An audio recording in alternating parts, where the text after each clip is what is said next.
Welcome to today's video. We're about to dive into a powerful battle, fighting lust and how it's intricately tied to God's purpose for your life.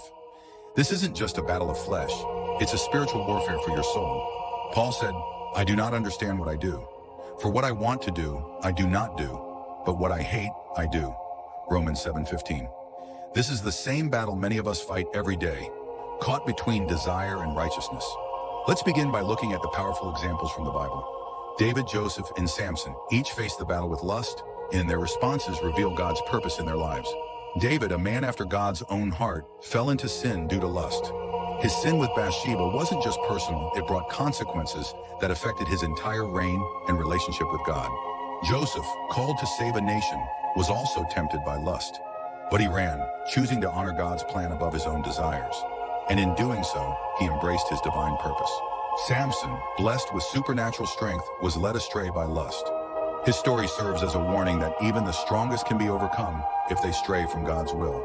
When God calls someone for a divine purpose, the enemy will attack their most vulnerable point. We must be spiritually prepared, armed with God's word, to stand firm against the battle. Let's talk about the thorn in the flesh. In 2 Corinthians 12:7-9, Paul says, "God did not remove the thorn, but showed me his grace is sufficient for me." Your struggle with lust may feel overwhelming, but just like Paul, it's part of your refining process. God's grace strengthens you, even in your weakest moments. So, how do we respond in this battle? Let's break it down into 4 powerful responses to overcome the temptation of lust. Response 1. Recognize the attack.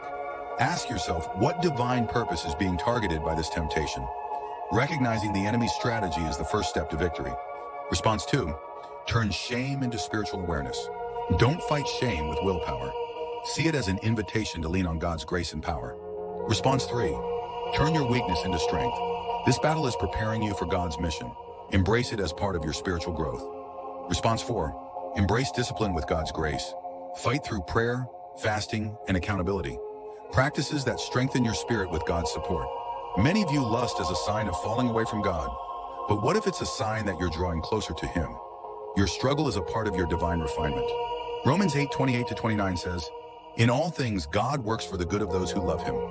Even your struggles are shaping you for God's glory. Instead of just praying for freedom from lust, pray for God to reveal the purpose behind this battle. What is He teaching you through it? Write down what God reveals to you and share it in the comments.